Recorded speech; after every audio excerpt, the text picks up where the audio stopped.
स्वामी जी के व्यक्तित्व का विकास से पाठ कर रहा हूँ। पृष्ठ संख्या 40। शुभ्रजीत माझी, षष्ठ श्रेणी। वीरता के साथ आगे बढ़ो। एक दिन या एक साल में सिद्धि की आशा न रखो। उच्चतम आदर्श पर दृढ़ रहो, स्थिर रहो।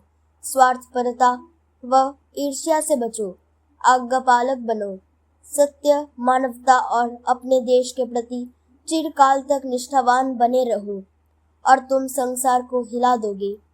याद रखो, व्यक्ति और उसका जीवन ही शक्ति का स्रोत है, इसके अतिरिक्त अन्य कुछ भी नहीं। दास लोग सदा ही ईर्ष्या के रोग से ग्रसित रहते हैं। हमारे देश का भी यही रोग है, इससे हमेशा बचो। सब आशीर्वाद और सर्वसिद्धि तुम्हारी हो। जय स्वामी जी। स्वामी जी के मेरा भारत अमर भारत से पाठ कर रहा हूँ। पृष्ठ संख्या 22। अंकुश सामंता, 5वीं कक्षा। कोई भी मनुष्य, कोई भी राष्ट्र दूसरों से घृणा करते हुए जी नहीं सकता। भारत के भाग्य का निपटारा उसी दिन हो चुका था जिस दिन उसने म्लेच्छ शब्द का आविष्कार किया और दूसरे राष्ट्रों से अपना नाता तोड़ लिया। जय स्वामी विवेकानंदा। स्वामी जी के मेरा भारत अमर भारत से पाठ कर रही हूँ। सोमिका दास, 8वीं कक्षा। पृष्ठ संख्या 55। असल बात है कि शिक्षा हो या दीक्षा, धर्महीन होने पर उसमें त्रुटि रह ही जाती है।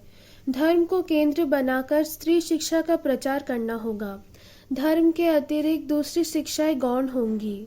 धर्म शिक्षा, चरित्र गठन तथा ब्रह्मचर्य पालन, इन्हीं के लिए तो शिक्षा की आवश्यकता है। वर्तमान काल में आज तक भारत में स्त्री शिक्षा का जो प्रचार हुआ है उसमें धर्म को ही गौण बनाकर रखा गया है। जय स्वामी जी। स्वामी विवेकानंद की वाणी से पाठ कर रहा हूँ। सुरजित पाल, पृष्ठ संख्या 5। हमारे राष्ट्र के लिए इस समय कर्म तत्परता तथा वैज्ञानिक प्रतिभा की आवश्यकता है।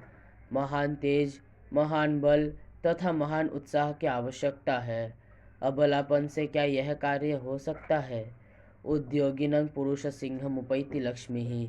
उद्योगी पुरुष सिंह ही लक्ष्मी को प्राप्त करता है। जय स्वामी जी।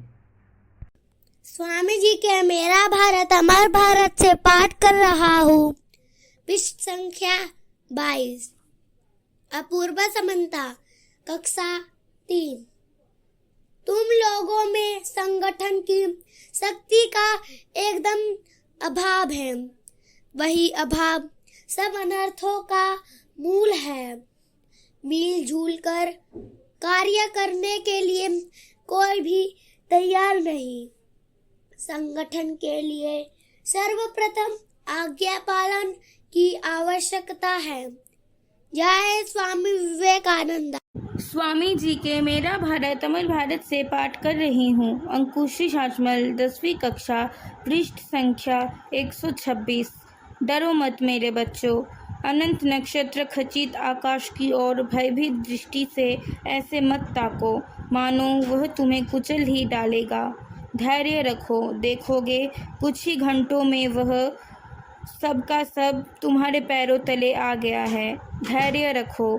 न धन से काम होता है, न नाम से, न यश काम आता है, न विद्या। प्रेम से ही सब कुछ होता है। चरित्र ही कठिनाइयों की संगीन दीवारें भेदकर अपना रास्ता बना सकता है। जय स्वामी जी। स्वामी जी के मेरा भारत अमर भारत से पाठ कर रहा हूँ। अंकुर माइती, पृष्ठ संख्या 80। हमें भलाई क्यों करना चाहिए? इसलिए कि भलाई करना ही अच्छा है। कर्मयोगी का कहना है कि जो स्वर्ग प्राप्त करने की इच्छा से भी सत्कर्म करता है वह अपने को बंधन में डाल लेता है। किसी कार्य में यदि थोड़ी भी स्वार्थपरता रहे तो वह हमें मुक्त करने की जगह हमारे पैरों में एक बेड़ी और डाल देता है। जय स्वामी जी। स्वामी जी के मेरा भारत अमर भारत से पाठ कर रहा हूँ। प्रियांशु माझी, कक्षा 11वीं। हमारी माँ शारदा देवी यद्यपि बाहर से समुद्र के समान प्रशांत है, पर वह आध्यात्मिक शक्ति के एक विशाल आधार है। उनके आविर्भाव से भारतीय इतिहास का एक नवयुग शुरू हुआ है। जिन आदर्शों को उन्होंने अपने जीवन में प्रकट किया है और दूसरों को अपनाने के लिए प्रेरित किया है, वह आदर्श भारतीय नारी की बंधन मुक्ति के हर प्रयास को संजीवित करने के साथ ही संपूर्ण पृथ्वी की नारी जाति को प्रभावित करते हुए उनके मन प्राण में प्रविष्ट हो गए हैं। जय स्वामी जी। स्वामी जी के राष्ट्र को आह्वान से पाठ कर रही हूँ। पृष्ठ संख्या 47। श्रुति माइती। दुष्कर्म द्वारा हम केवल अपना ही नहीं वरन दूसरों का भी अहित करते हैं और सत्कर्म द्वारा हम अपना तथा दूसरों का भी भला करते हैं।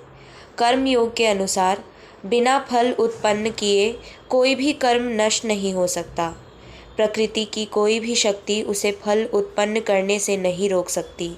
यदि मैं कोई बुरा कर्म करूं, तो उसका फल मुझे भोगना ही पड़ेगा। विश्व में ऐसी कोई ताकत नहीं जो इसे रोक सके। इसी प्रकार यदि मैं कोई सत्कार्य करूं, तो विश्व में ऐसी कोई शक्ति नहीं जो उसके शुभ फल को रोक सके।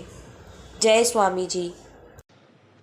स्वामी जी के मेरा भारत अमर भारत से पाठ कर रहा हूँ। ट्रॉनी मन्ना, कक्षा 11वीं, पृष्ठ संख्या 43।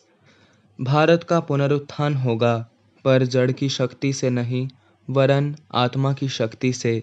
यह उत्थान विनाश से नहीं वरन शांति और प्रेम की ध्वजा लेकर सन्यासियों के वेश से होगा। धन की शक्ति से नहीं बल्कि भिक्षा पात्र की शक्ति से संपन्न होगा।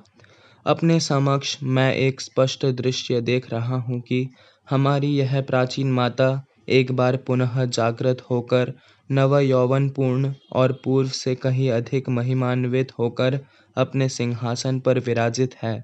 शांति और आशीर्वाद की वाणी के साथ सारे संसार में उसके नाम की घोषणा कर दो। जय स्वामी जी। स्वामी जी के मेरा भारत अमर भारत से पाठ कर रहा हूँ। सुहृद समन्ता, कक्षा 10वीं, पृष्ठ संख्या 91। विश्वास यही महानता का एकमात्र रहस्य है। यदि पुराणों में कहे गए 33 करोड़ देवताओं के ऊपर और विदेशियों ने बीच बीच में जिन देवताओं को तुम्हारे बीच घुसा दिया है, उन सब पर भी यदि तुम्हारी श्रद्धा हो और अपने आप पर श्रद्धा न हो, तो तुम कदापि मोक्ष के अधिकारी नहीं हो सकते। जय स्वामी जी।